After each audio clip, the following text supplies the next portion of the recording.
you. Okay. All right. We'll call the meeting of the Committee of the Whole at this time, and we'll have the roll call.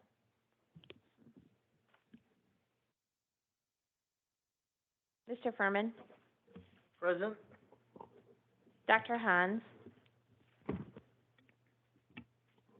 Mr. Landsman, Here. Ms. Namie Dyer. Here. Ms. Newman, Present. Mr. Young, Here. Ms. Root. Here. Ms. May, Ms. Woodruff, Mr. Torres, Mr. Cowan. Present. Did I get everybody? I think I. Thank So you. you have a quorum of the Finance Committee. Yes. Is there any public comment at this time?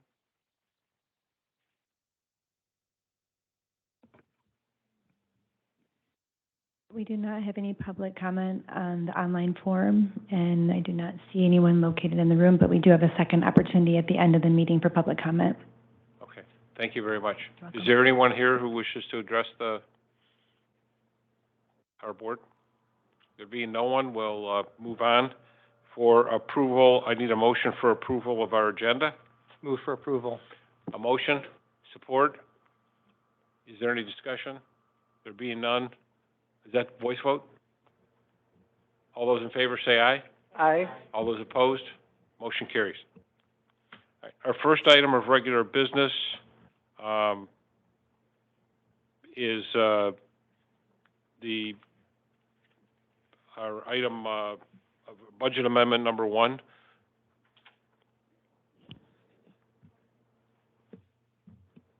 I added. I'm sorry. I Okay. apologize. I think there's an updated agenda, and I pulled up the wrong one. I apologize. That's okay. Dana, please take the floor. Good evening, Dana Lassenby, CEO. I just wanted to announce we have a new Chief Data Officer. He started today. His name is Nasser Doss. I thought he was going to be here, but I think he was still in orientation and training. So he'll be a part of our team. He's coming with 20-plus years experience in data analytics, and this position was really essential to our growth. We do have an excellent team on staff now, and now we need to grow and be ready for the future. So when he comes, you can join me in welcoming on our team. Well, it's good to know he's in orientation and not a crisis management the first day. No, sir. Okay. Thank you. So, all right. Now we'll move on to our regular business on the agenda, and the first item is budget amendment number 1, and our CFO, Anya. Welcome.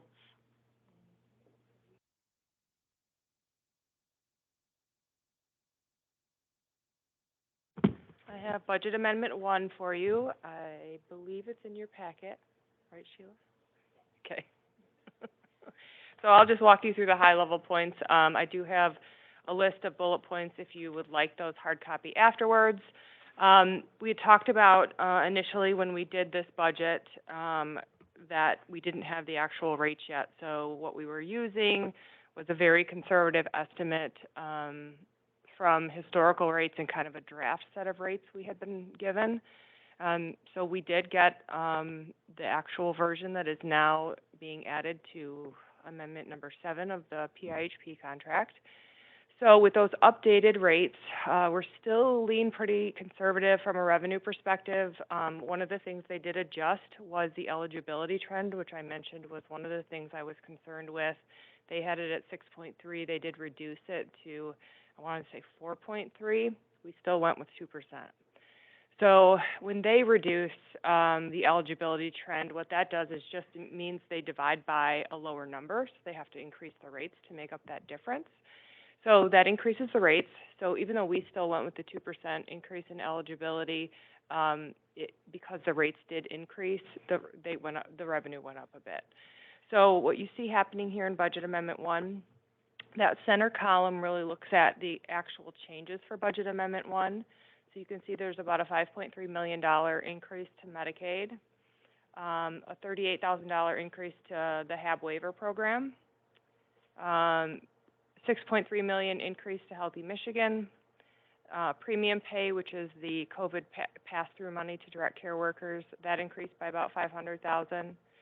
We had an increase in a grant that was added after we had done the initial budget, which is the CIT training grant that we have from Oakland County to expand that program. And then we did increase just slightly our CCBHC supplemental income we're expecting for this fiscal year. So that adds a little over $12 million in Medicaid revenue. And moving down to other revenue, I covered most of those, the grant revenue and the CCBHC. So if you can scroll to the next slide, please. So so the expenses being added, so then what we were able to do with expenses was budget for a lot of the things that are in the annual plan. So until we really knew the funding we had available, that kind of minimizes the amount of planning we can do until we really see what's available. So the administrative budget is adjusted, as you just heard, for our chief data analyst, for a couple of other positions, for our other chiefs, for admin positions. We are adding a grant writer. As many grants as we go for these days, it will be very helpful for all of us to have someone coordinating those efforts and really centralizing that function. We actually have to hire an SUD priority population staff. The department is requiring it, but they are also funding it. One of our annual plan goals was to increase access staff and hours. So that actually hits both administration and service, depending on how the service is being done. If it's telephonically, it hits administration. If it's face-to-face, it hits services. So that increase is split between administration and services. We're increasing the communication and education budget and adding just half an FTE and a support staff. Moving on to the service adjustments. So the biggest service adjustment, which accounts for about $7.5 million in this budget here, is our plan to move direct care staff wages to $16 an hour as of January 1st. That's about $7.5 million for the 3 quarters, and that includes us being able to not only move the funding to $16 an hour, but also increase proportionally the supervisors and managers in all of those locations. So we're pretty excited about that, or at least I am, to be able to do that. I think we're one of the few counties still really pushing for that, trying to move incrementally to increase wages for those staff. Again, that increase in access staff and hours does hit the service line, so you see that adjustment in the crisis and acute care services, so that will hit there. In addition to that, we have additional liaison staff that are being added for the more difficult individuals to place and get out of state facilities, also those who are involved with the criminal justice system. We've had some success with the hospital liaison that we currently have, so expanding that approach to having someone to kind of really facilitate that between different situations for children with that are in the ED and those types of situations. So we have a couple of staff we'll be adding for that. We are adding an autism services coordinator. We will be doing a pilot project for persons exiting the state facility to reintegrate them into the community.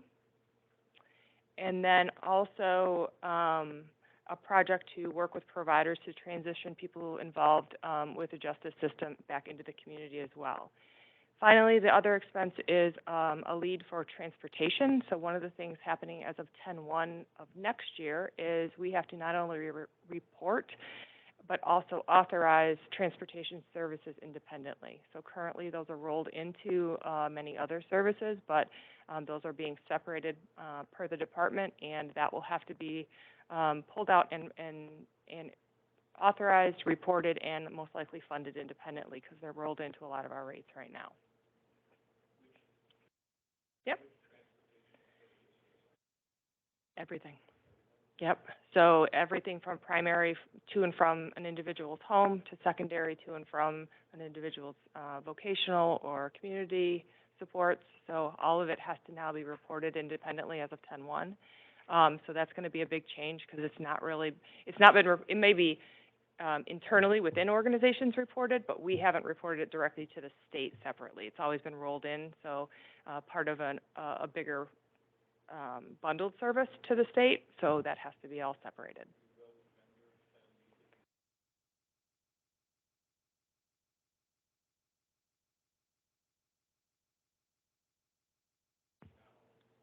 So currently, those contracts are held by our providers. So they have a process for vetting and approving them.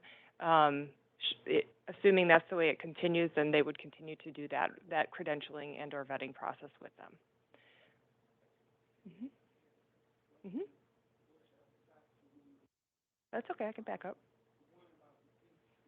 Sorry. That's okay. The CCBHC funds, Mhm. are those passed through to the two organizations that are CCBHC? Yes and no.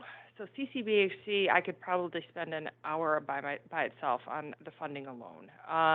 So the way the funding for CCBHC works is part of the per person per day rate comes from our capitation payments. So that's part of it comes from the money we've always gotten for serving those people. There's the difference between that rate and the total PPS1 is what that per day payment is called, comes in a supplemental payment. So Okay. that part we get is now new money, for lack of a better word. That gets pushed through, but it's all dependent on not only the individual being served in a day, but also their Medicaid eligibility. So for CCBHC, it's only people who are Medicaid eligible or covered by another fund source. So anybody with general fund or otherwise not Medicaid is not funded through the CCBHC. We do have some money that we're getting from the state for non-Medicaid persons and or people who would have been covered by block grant, but it's very limited. So it's sort of yes and no. That's a very complicated question. Okay. All I right. apologize. I could probably, I don't know. That's a topic that the funding is still one. How it's getting pushed out to us is very clear at this point. How we push it out to providers is pretty clear, but how we settle that between providers and then the state is all still being worked out kind of as we go through it this first year. Okay. So it's been a convoluted process to say the least. Okay. And there was one other. I'll think of it. Okay. Anybody else? That was pretty much the end of my list. Like I said, I do have the bullet point of what I just went over if anybody wants to see that in actual writing. This is the fund source summary, which you've seen before, just kind of speaks to how the fund sources can commingle. The one I'm looking at, that does not look like the accurate one. Does that say 9 million up there, surplus? That's an old version. Yeah, that's an old version, so we'll get you the new version before the board meeting, because it should be, I think it's a negative 1 million something. So basically break even. So that's, yeah, we just had a couple of versions, so you're just looking at an old version. Anything else? Anyone have any questions on Budget Amendment 1? I know it's all very exciting. So, yeah. So what we'll need now is a motion from a member of the Finance Committee in a second, and then we'll have a roll call vote on that. Move to recommend going to the full board. Support? Motion, support. Any discussion? Can we have a roll call vote of the Finance Committee? Mr. Furman? Yes. Ms. Navy Dyer? Yes. Mr. Young? Yes. Mr. Cowan? Yes. Motion carries. Thank you. Thank you.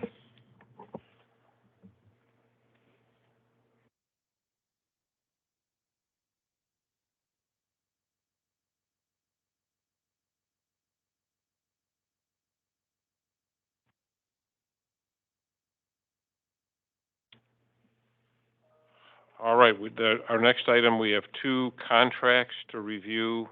The first is Outfront Media. Christine Burke was going to make the presentation. Thank you.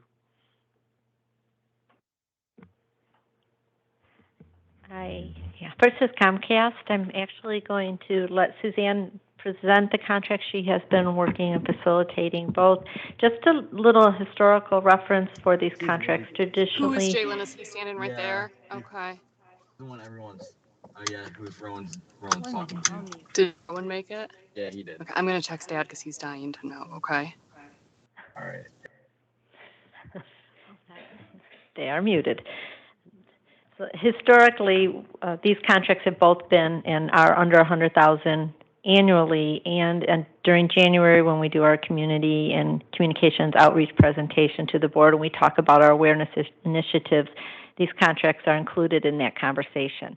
We are moving them to a 3-year contract, and one of the reasons that we are bringing them to you before January and moving to a 3-year contract is, especially when it comes to our billboards, we have found ourselves in a unique situation where in the past billboards in communities such as Pontiac, Hazel Park, Southfield, we didn't have a lot of competition for those billboards. They were just ours by our historical use of them. The billboards throughout the community I've mentioned before are now being secured by the marijuana industry.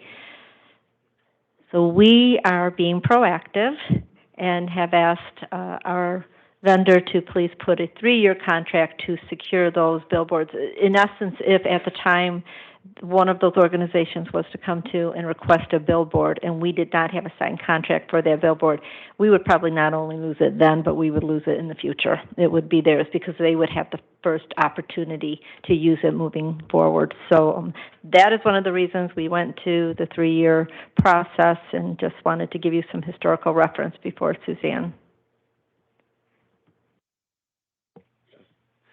So with some of the boards that I've seen out there, they're now electronic, and I know that they're selling time for substance uses.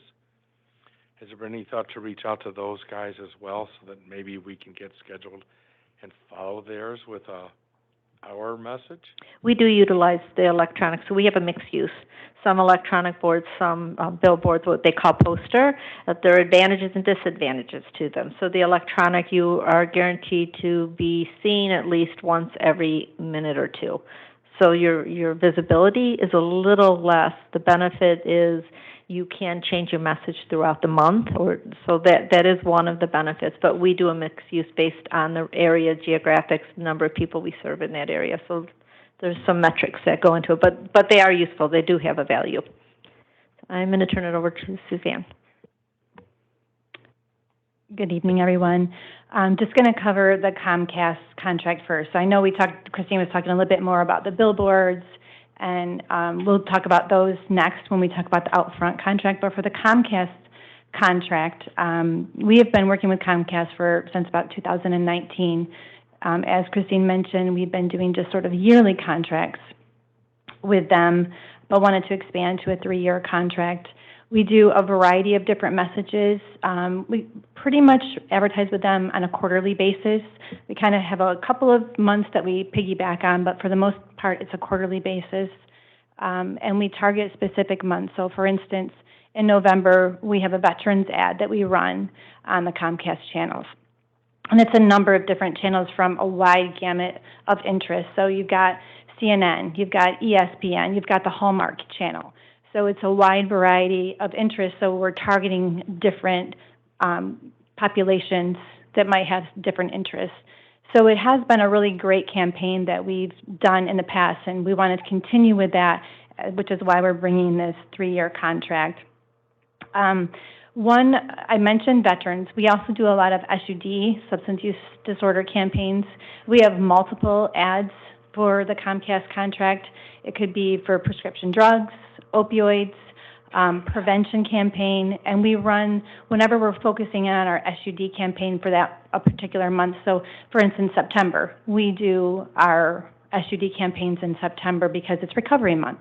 So we will run all of those commercials kind of simultaneously so that we're covering lots of different bases related to substance use disorders. So we've got a really good campaign going with this, and we want to continue that for the next 3 years. Are there any questions? Some of us don't have Comcast.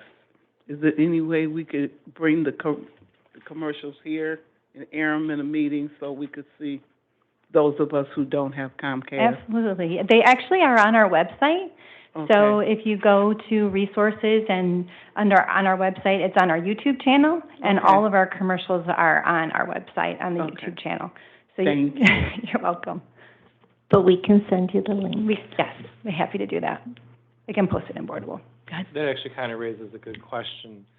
What communities are excluded, I think, from Comcast? Because I know there's 2 cable systems in Oakland County. Does this cover the bulk, or is this?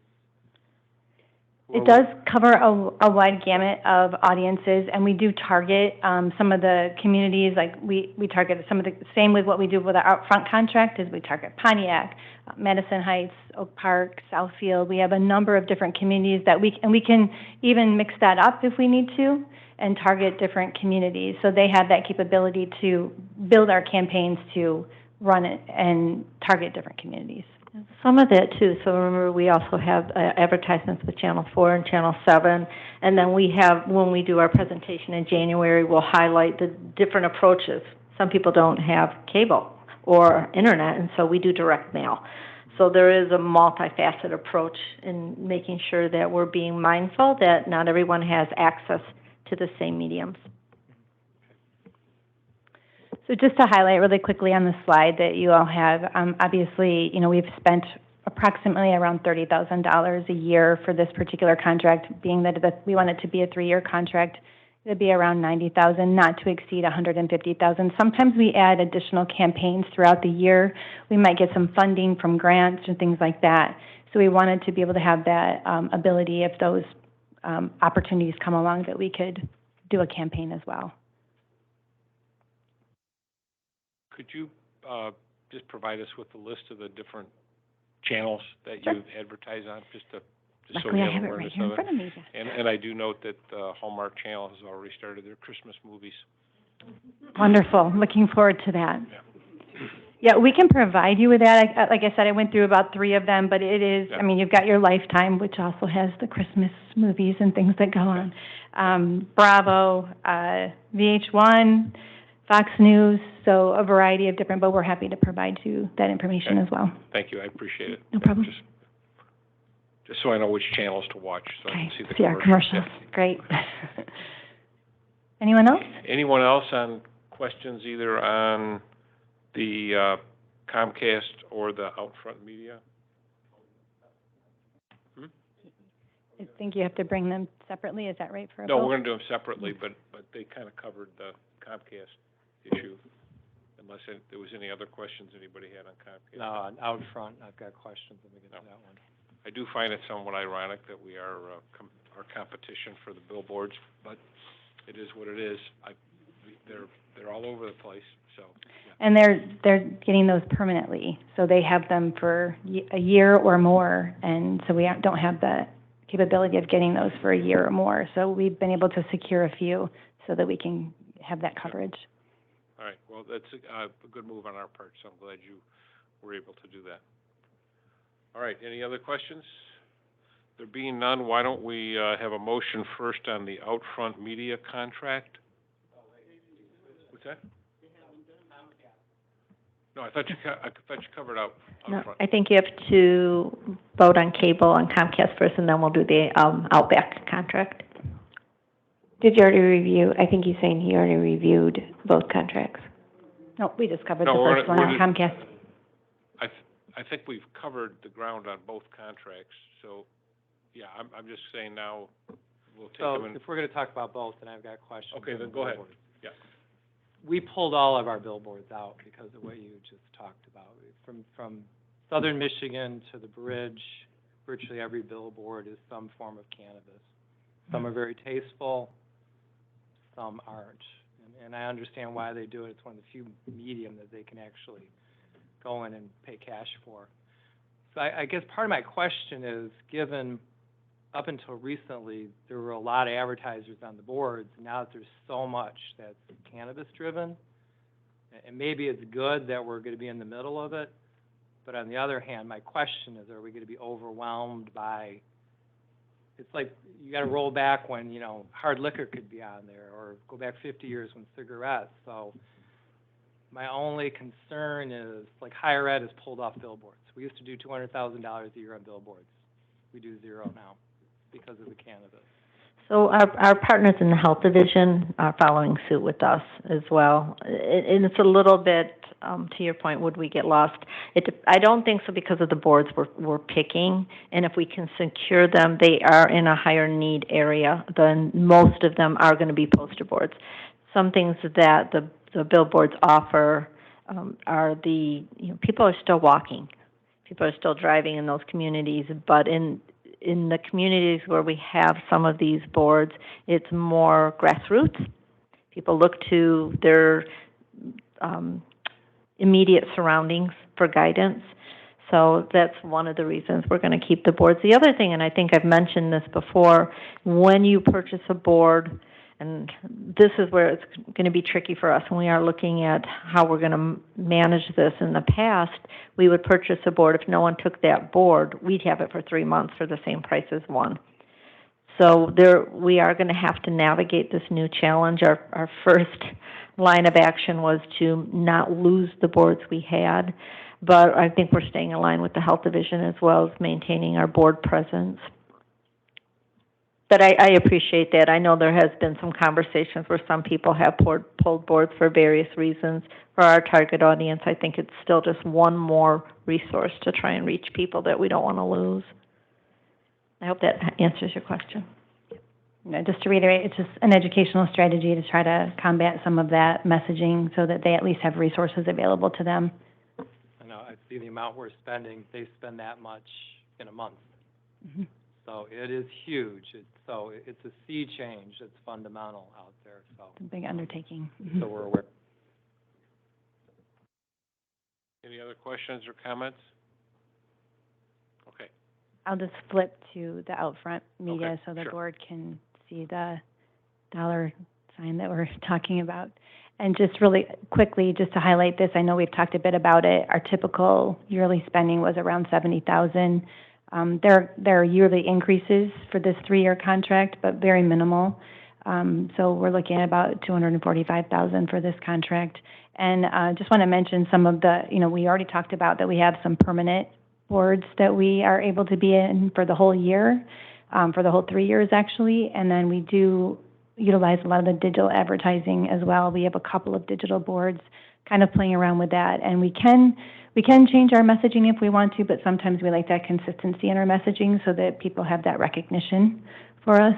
And also just to indicate some of the communities that we're in for out front would be like Pontiac, Waterford, Auburn Hills, Oak Park, Hazel Park, Southfield.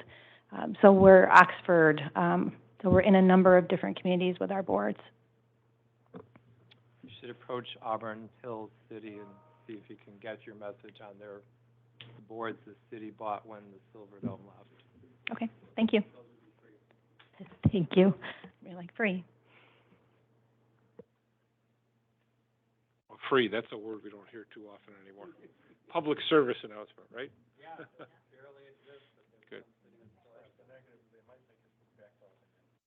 The what? They might think it's moved back. Oh. All right, any other comments or questions? All right, there being none, now we'll have a recommendation of the Finance Committee on both these contracts. First, we'll do them separately. First, out front media. Do we have a motion? Move to recommend going forward to the A board. motion Support. and a support.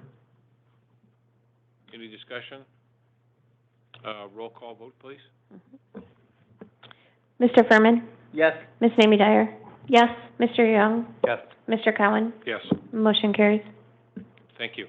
The second contract is, as was discussed and presented earlier, is Comcast. Do we have a motion for approval? Move to recommend going forward to the full board. Support? A motion and support.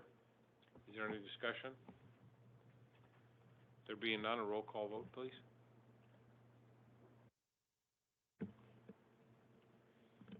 Mr. Young? Yes. Ms. Mamie Dyer? Yes. Mr. Furman? Yes. Mr. Cowan? Yes. Motion carries. Thank you very much for your presentations. I think we have completed our committee's work with, the recommendations on the budget amendment and the 2 contracts to the full board at our meeting next week. The Policy Management Committee, has one presentation for Mr. Bernard. Am I correct? Board member update.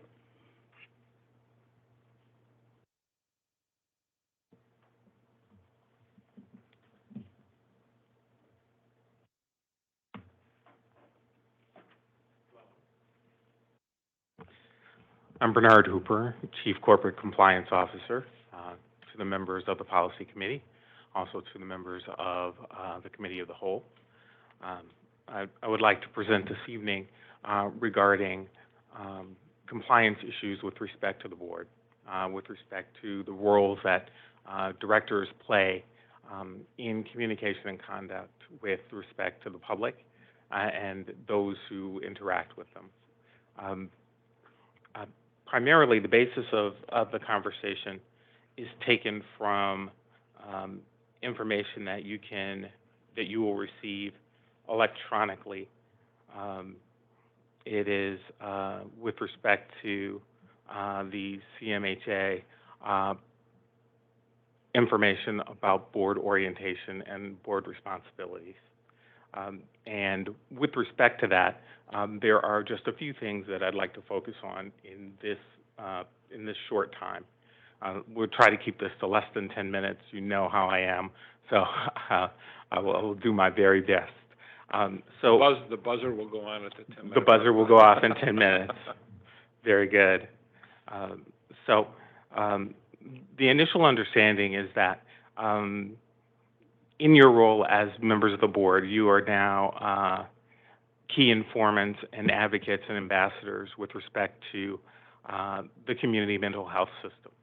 As such, when you interact with the public, you interact with that hat on in a number of your circumstances. That doesn't mean necessarily that that's the only role that you maintain, or that is the role that you maintain in all circumstances. However, when you are contacting the public in that role, you are representing the board and OCHN in that context. To that end, we have developed a very robust set of policies regarding our communications, regarding the way we are to conduct ourselves, regarding the way we are to communicate as a whole, as a single board, with primarily the chairman speaking on behalf of the board. With that said, we also view our board as a legislative advocacy and political action group.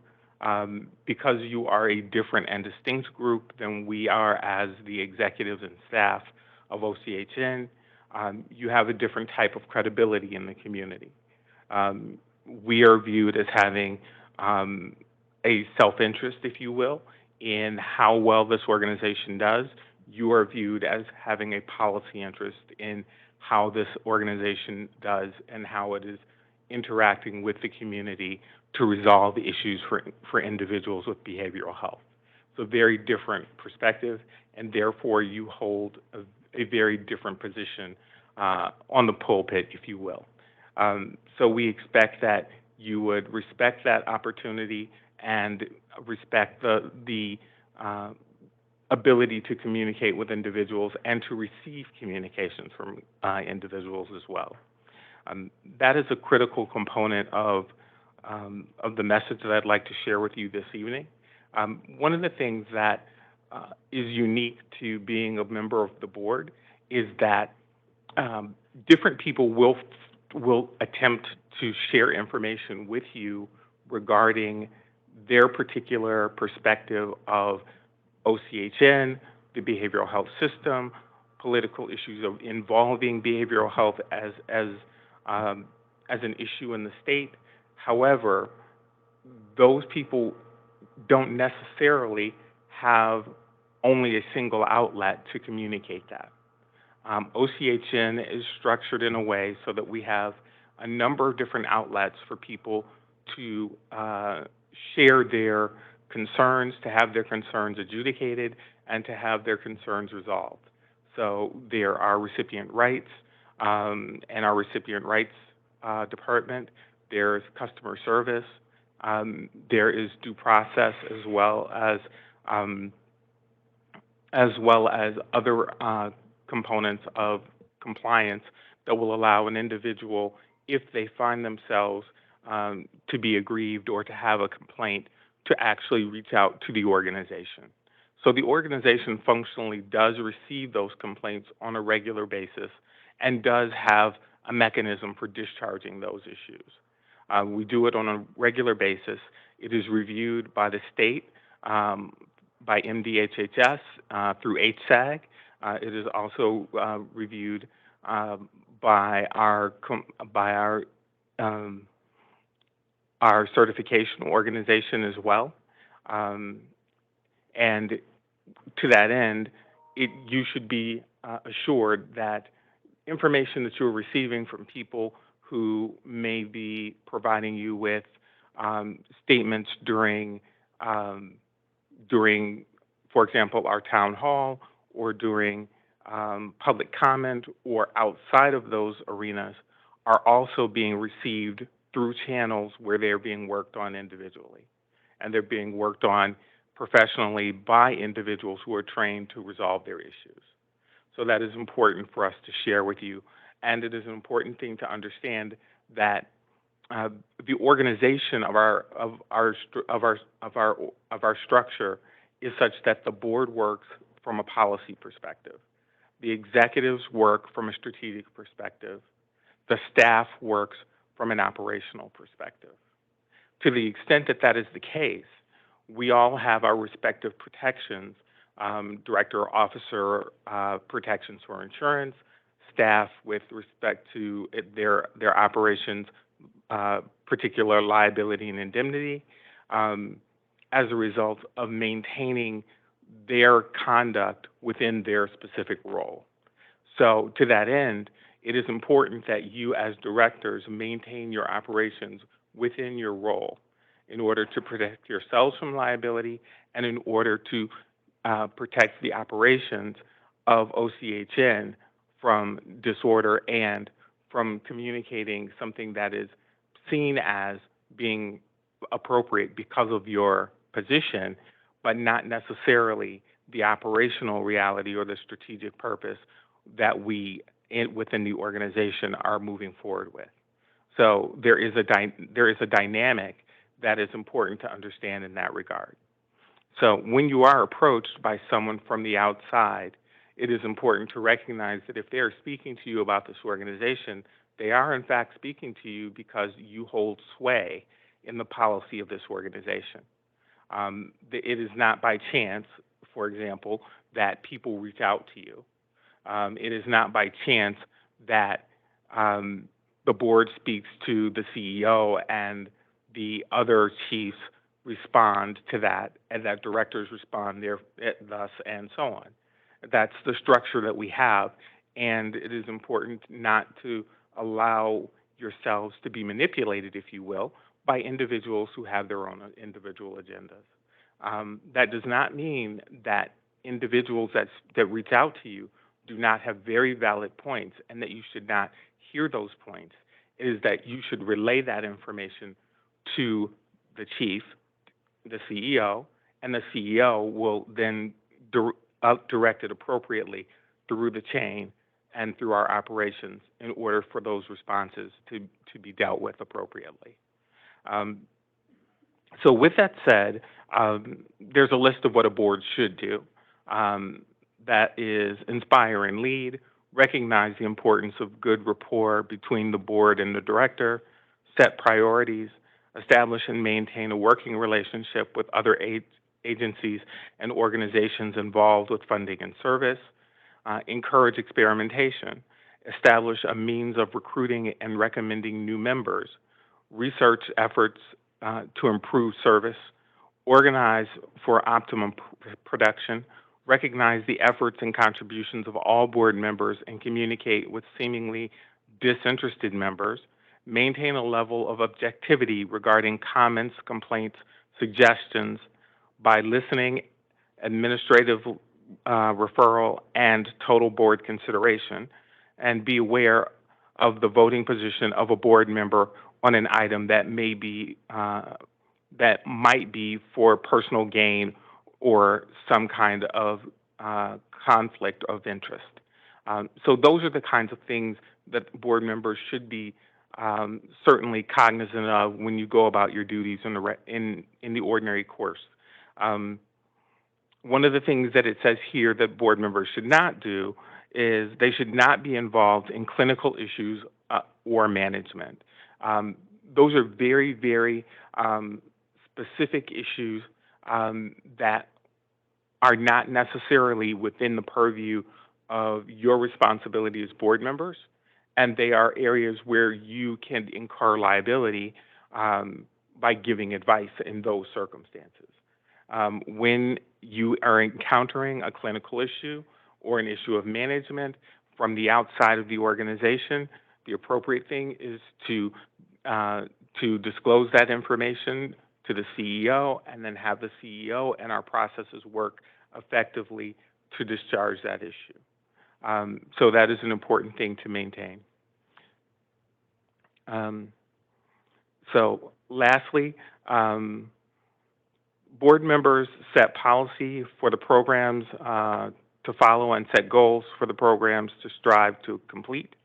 The authority to run the programs is delegated to the director, and we all know that. And most recently, we voted on policies completed by a subcommittee of this board to reduce that information to paper so it can be understood on clearly by everyone and reviewed regularly what the responsibilities are of each level in our organization. And again, it is important to recognize that there is a board level that is responsible for policy, an executive level that is responsible for strategy and execution, and staff that is responsible for operation on a regular basis. With that said, are there any questions?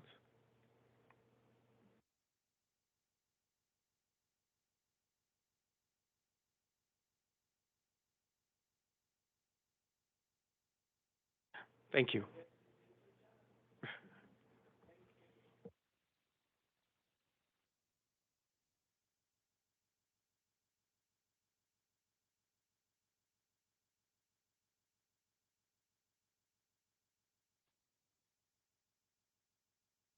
Next item on the agenda is other business. Sheila, do you have some information on the November 7th? It's actually November 17th. Today is, yeah. It does say November But 7th on the agenda. Yeah, the study session, okay. So Dr. Taub is going to be recognized for his 20 years of service at the BOC on November 17th. So somebody is going to represent him at that meeting. We do have a hold of a study session. Dana's also providing an update at that BOC meeting. So noting that the agenda planning for the 2023 is the only topic on the agenda, Mr. Landsman, I talked to bring forward possibly allowing board members to attend that BOC meeting in lieu of the September study session. So he just asked me to include it on the agenda. So I just want to say, I know that our November session is to schedule out all of the, just to pencil in all of the events for the meetings that we'll have for December, January, well, for the whole next calendar year. So it's an important session for a working session to pencil in those things that have to be done on a quarterly basis. So I didn't in all honesty feel that we could just cancel the meeting. But I know it's important to do, but I also know with Dr. Taub's recognition that night, he won't be there, I know that. His wife Shelley will be, but. Just that is a night meeting that night? It is a night meeting. Because they alternate day Yeah. meeting and night meeting for the full board. Okay, It is I assume it was. So that's 6 o'clock? Yeah, Yeah. correct. Okay. And Dana will also be present at the BOC meeting and not our study session. Okay. But we do have an open slot. I know it doesn't give a lot of time for our staff, but January is usually a pretty light agenda, that we could move agenda planning to December if this board decides to. Is the other alternative, because they almost never start on time, the 6 o'clock ones, They're getting better. I know they are, and after tomorrow, it may be very different because of the, 10-11 will go to 9-10 or 10-9 maybe, I don't know. But, the other thought is that the study session focus on the first quarter's items, and then that would allow members to adjourn after that to, go to Pontiac. Mm. I mean, you're penciling in a lot of those items anyhow. Oh, I already have on the agenda our required reporting. So what's slotted in is really board topics that you guys wish to hear, which usually that meeting, agenda planning meeting, takes a couple hours. I know, but I'm just wondering about covering first quarter items only, so that the staff then knows what's coming up for January. I have a suggestion. Yes, sir. Our formal board meeting seems a little, lighter than usual in terms of regular items. If there's something that we would have covered, I would like to be there. I think it's important for us to have a good showing at that meeting, for Dr. Taub and for his family. So if we had some items that we could add on to the formal agenda, just if it's a discussion point, or items that people, as you pointed out, we could do that at the meeting next week, and then we could cancel the meeting of the 17th so that we could attend the board meeting. Okay. So I would say, I would take it to a different, rather than do it at the board meeting, because that's a more formal meeting, Okay. that perhaps we have it at the next committee of the whole meeting, because Okay. that tends to be a bit more Yes. informal for discussion. Yes. To your point, that would allow me time to build out the whole year, and you guys can, provide any suggested feedback. And I can share the draft with the board next week. And then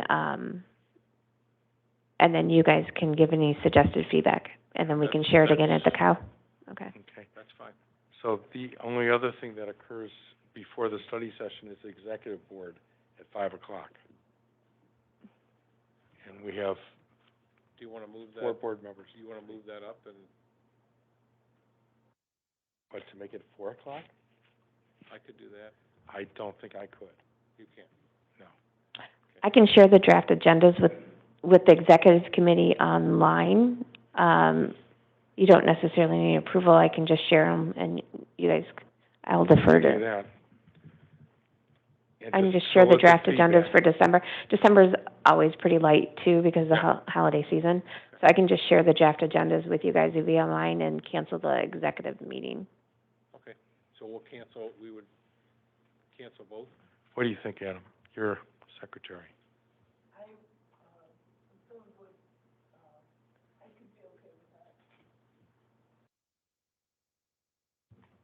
I don't have any problem. I know, I'm looking to, Kaya, she's. Just for clarification, are we having a Teams meeting for the executive? No, it would No. not be, we would cancel the meeting. The schedule would be sent, the schedule of upcoming agendas would be sent out for comment. It would not be and if there was no changes, it would just run. If there were perspective, then we would have to call a special meeting. Just highlighting, the board has already approved the draft agendas for the calendar year. You guys just review the final touches.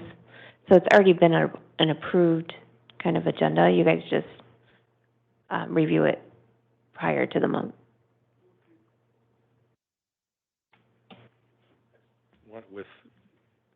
With 4 of us from the executive board, I just want to make sure all of you had a chance to ring in first before I'd say, how about we cancel it? And since we're here and we have a quorum for it. Yes. Can I get a motion to cancel that meeting? I'll move to cancel the November 17th executive committee meeting. Can I So get we can attend the, Board of Commissioners. Okay, thank you. And Adam is a second for support. Is there any other discussion on that? Hearing none, all those in favor say aye. Aye. Aye. Any opposed? Okay, so we'll cancel the exec. Thank you. Do we need a motion to cancel the study session, since that's published? I think we We should. probably need to Yes, do that please. too. Okay, I need Yeah. a motion for that. So moved? Thank you. So, support by Malkaya. I'm on some medication. I just forgot your name. Dennis.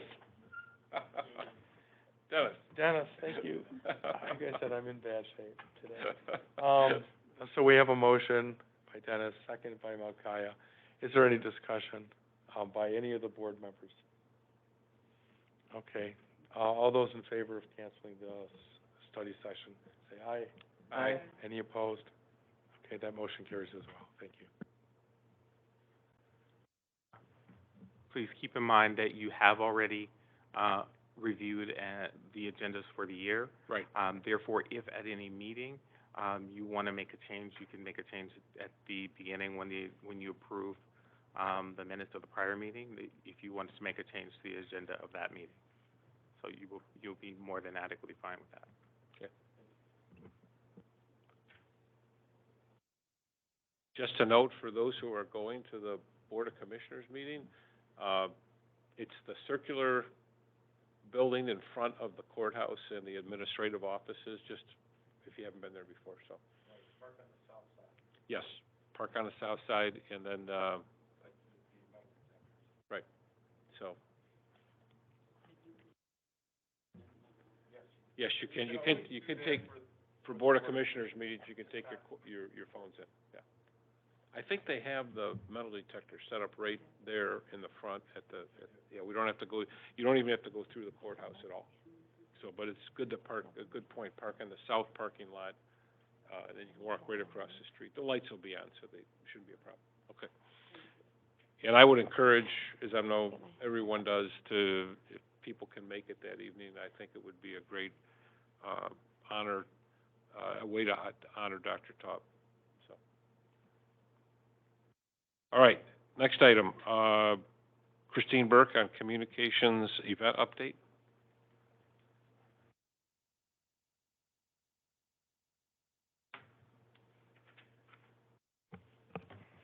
Hello again. This is the same information that was shared with you last month. We have not, as of yet, been invited to any events for December. That's not unusual. We're pretty actively involved in community events for November, and then December and January we are planning for the upcoming year. Two priorities that we will be focusing on as a team and organization throughout the month of December. December will be lame duck education and initiatives. Also, we are preparing for the end of the public health emergency. So we have developed a network communication plan. We'll be working closely with our community partners and following the lead of the department to ensure that people understand how the end of the order impacts their health care and other resources that they have had access to throughout the pandemic. We'll be working with our providers to make sure people are communicated with, the information is received, and then internally trying to identify any areas, any gaps. And really, I think for Dana and I talked about this, an additional step for us will be to make sure that people know to contact our access department if they have questions and if they're in need of support. Will we have something on the website communicating the end of the emergency? Yeah, we actually... And its impact to people? Yeah, we actually just met this morning to pull together the entire communication plan. The end of the public health emergency, I believe, is mid-January, so we will have information on our website. And then linking to the department, we really do need to follow their lead. So I expect by tomorrow or the day after we'll have that up. There's a letter, there are some flyers we plan on creating, an FAQ, some infographics. The real important key is to make sure that those who have had benefits they normally wouldn't have had prior to the pandemic know where to go for help, and then in those instances, if they no longer qualify or eligible, what community resources can we connect them to? Any questions? Any other questions? Thank you very much, as always. right. My, agenda disappeared. Okay. Any additional, oh, yeah, but, I believe your, data officer has arrived. Yes, Chief Data Officer. Nasser Doss, our Chief Data Officer, has arrived. He's in the back of the room. Did you want to, I already talked about you, Nasser, but if you want to come up and say a few Well, words, come I on. think.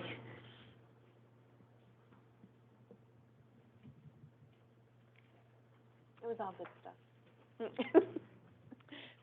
want me to go back? Yep, just push the red button. Yep. There you go. Can you hear me? You're live now. Good evening, everyone. My name is Nasser Das. It's an honor and a pleasure to be part of the already exceptional team of Oakland CMH. If I would talk a little bit about myself. By education, I am an accountant, and I have a master's degree in information systems. I am a PMP, project management professional, have several IT certifications like ITIL, Microsoft stuff, things like that. On the experience side, I spent 20 years from my career at Detroit when they changed their name several times while I am there. Detroit Wayne. I started as a data analyst, accountant first, then data analyst at the Office of Recipient Rights. It was Office of Enrollee Rights. The reason why I mentioned that because it included customer service, grievances.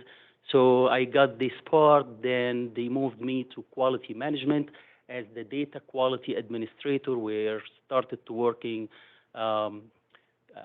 with claims, authorizations, you name it. Then I moved to administration for about 6 years or so, worked as the project manager over the mobile crisis project. It's called COPE over there, mainly handling the data collection part and all of that. Then recently means the last 6 years or so, Director of Business Intelligence and Analytics, then Deputy Chief Information Officer. Throughout these years, I got experience in NCQA, HSAG, CMHSP certification, recipient rights certification. Over there, we have something a little bit different, which is dealing with on the integrated healthcare side with the health plans. They call it ICOs. It's the pilot project, My Health Link. So I got some exposure to the Medicare side in addition to the Medicaid. Hopefully, I gave enough summary about myself.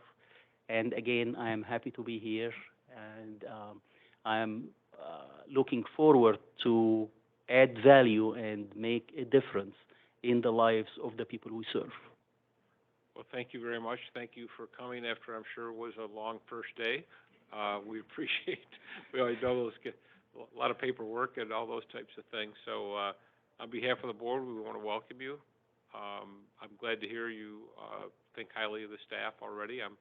But there's always changes when someone new comes in, and I hope everybody will be able to adapt. But again, welcome, and we wish you every success in your new position here. Thank you so much, sir. Welcome. All right, the next item we have is public comment. Do we have any? There is no additional public comment online this evening. Is there anyone in the audience who may have arrived after our initial public comment section who has a public comment? Seeing no one, we'll move on to board member comments, and we'll start with Christina. I don't have any, thank you. Have a good night.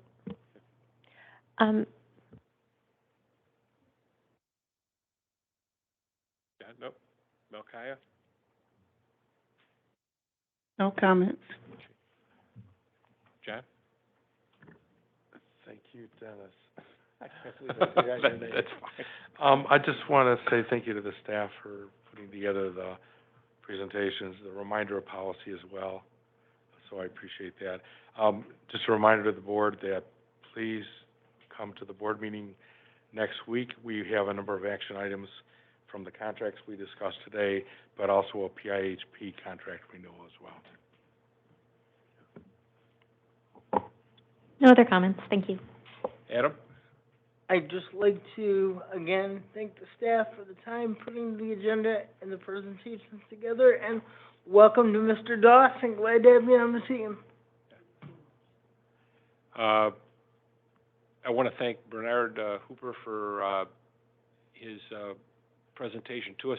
I think the only reason there weren't any questions is we went through an exhaustive review of the bylaws, and if we don't know our rights and, our obligations and responsibilities by now, we're all in trouble. So I don't want the public to think that the board is disinterested in its role. It's very interested and very active, but thank you for that summary that you gave.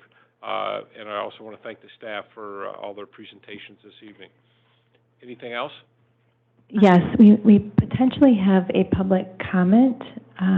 She has been corresponding with Sheila. Maria, are you online?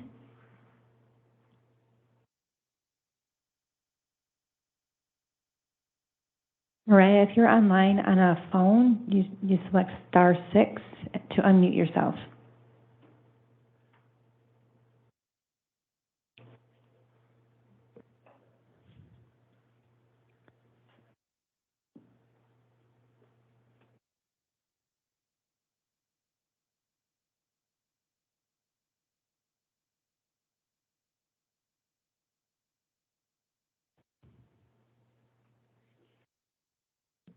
We're not able to. I did provide her the link, and I don't see any completion on the link either. Okay. But she did ask me. Did she pass you at least some of her notes for the comment? Could you relay that?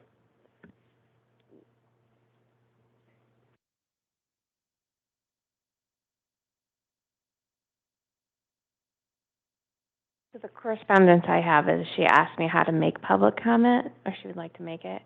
I provided her the avenues to make it. This was earlier today. And then I did send her at 4:29 the link itself, just in case she had trouble accessing it. And then, No content in a message. yeah, and then she said, thank you, is there a reason for someone to sign up for both first and second opportunities? So I did reply to her and say, no, it's just in case you miss one.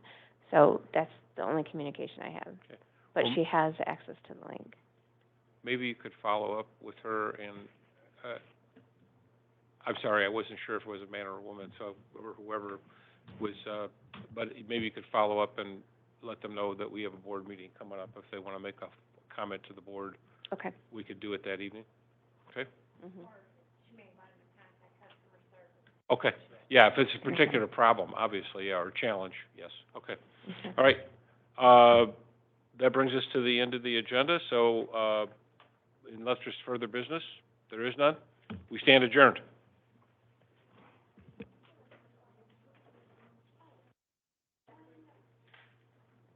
Sign-in sheet? It's somewhere that way.